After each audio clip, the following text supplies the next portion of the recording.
Pada 4 November 1749, tentara Portugis hitam menyerbu Kupang.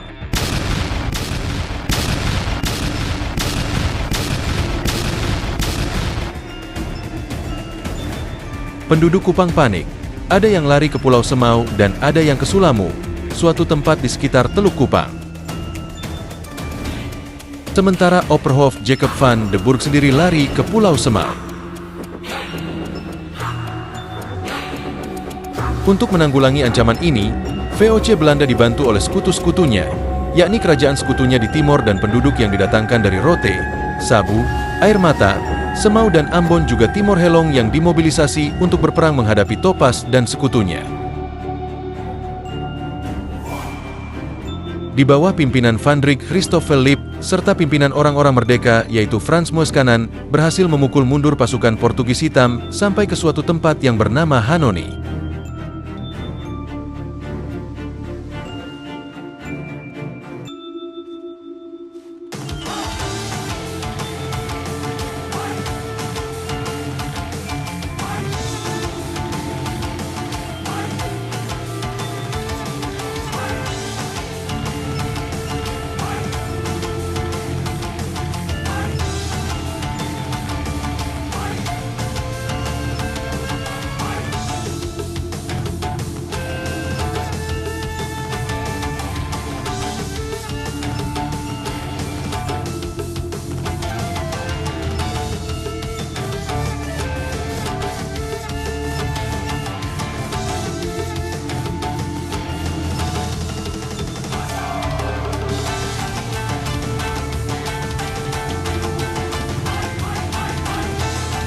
Di Hanoni, orang-orang Portugis hitam itu bertahan dan pasukan-pasukan Belanda kembali ke Kupang untuk mengumpulkan kekuatan agar dapat menyerbu kembali Portugis hitam yang berada di bawah pimpinan Deornay, yang dikatakan bahwa Portugis hitam itu memiliki kekuatan sebanyak 40.000 lebih orang.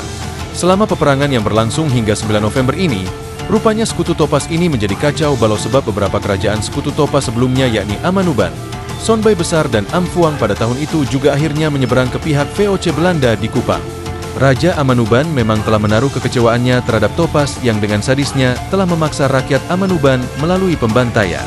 Untuk membalas kekecewaannya terhadap kekejaman Topas, maka Raja Amanuban yaitu Dom Miguel de Conqueição, Usi Seo Bilnope Seo Bilnuban, dan vetornya Dom Bastian bersama Raja Amakono yaitu Nai Bahoe, bersama Liurai Sonbai dari Sonbai Besar, yaitu Dom Alfonso Salema, Nai Bao Baop Sonbai, dan Dom Bernardo da Costa, Raja dari Amfuan Timau, menyeberang ke pihak Belanda dengan sumber daya pasukannya yang besar dan mereka diterima sebagai sekutu baru bagi Belanda. Dengan menyeberangnya sekutu baru bagi Belanda ini, maka kekuatan militer yang kuat telah berpindah posisi ke VOC. Para Topas kemudian menghadapi suatu masalah, yaitu bahan makanan. Padahal pertempuran masih memakan waktu yang lama. Untuk mengatasi hal ini dan musim hujan segera akan tiba, maka tanah-tanah di sekitar daerah pertahanan mereka dicangkuli atau diolah. Tanah-tanah yang sudah diolah itu ditanami dengan jagung yang berumur pendek. Belum sempat jagung dipanen pasukan Belanda dengan sekutu-sekutunya yang berada di bawah pimpinan Van Rijk Christoffel Lip bersama-sama dengan orang-orang merdeka, Mardigkers, di bawah pimpinan Frans Moeskanan, yang asalnya diceritakan dalam dua veris yakni berasal dari Sabu dan Timor Tengah Utara. Sedangkan menurut Hijmering disebutnya, Moncana menyerbu pasukan-pasukan Portugis hitam dengan sekutu-sekutunya. Sebuah pertempuran yang dikonfirmasi dengan kekalahan yang mengerikan dari pihak tentara Portugis di Penfui pada tahun itu juga. Dilaporkan bahwa pasukan Portugis dan sekutunya yang tewas dalam perang ini berjumlah lebih dari 40.000 orang yang termasuk pemimpin Topas, yaitu Don Gaspar da Costa, yang menurut beberapa sumber, da Costa mati tertombak dengan tombak Timor. Akhirnya Topas kehilangan pengaruh dan bukan lagi menjadi kekuatan yang patut diperhitungkan lagi. Saking banyak sekali yang mati sehingga tidak sempat lagi dikuburkan terutama dari pihak Portugis hitam. Sebagai contoh sampai kini masih ada kuburan dari Panglima, Tinenti Jenderal Don Gaspar da Costa di Penfui Kampung Nasi Panas sekarang. Sementara itu jagung-jagung yang telah ditanam tumbuh dengan subur dengan bulir-bulir yang bagus. Namun tidak seorang pun dari masyarakat sekitar berani mengambilnya. Jagung tersebut dianggap milik orang mati dan dibiarkan begitu saja. Sejak itulah tempat ini berganti nama menjadi Penfui, ejaan lama, Penfu atau Penafoi, yang berarti jagung liar atau jagung hutan, jagung tak bertuan. Hanoni nama sebenarnya telah dilupakan orang. Menurut dokumen abad ke-19 disebut ditulis Penvoyage dan Penfuig. Kata yang tepat adalah Penavoyage dan Penafuig, yang berarti jagung hutan sama dengan jagung liar. Tempat pertempuran itu disebut dengan dua nama yakni Penafu dan Penvoy.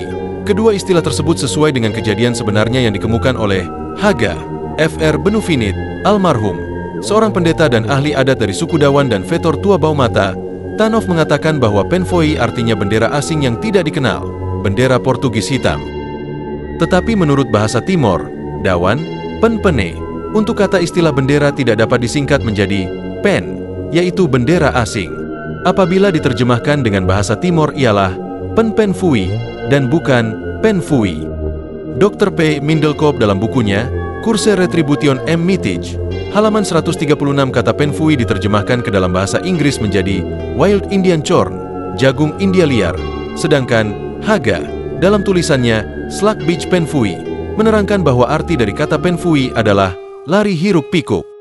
Dari penjelasan di atas penulis lebih condong untuk kata Penvoy Penfui diterjemahkan dengan arti jagung liar jagung hutan, oleh karena telah ditinggalkan oleh para pemiliknya. Dalam tradisi lisan disebutkan oleh Smartendrik Willem Nope bahwa perang ini bertujuan untuk mengusir KS Muti, orang berkulit putih, dari Pahmeto, Timor.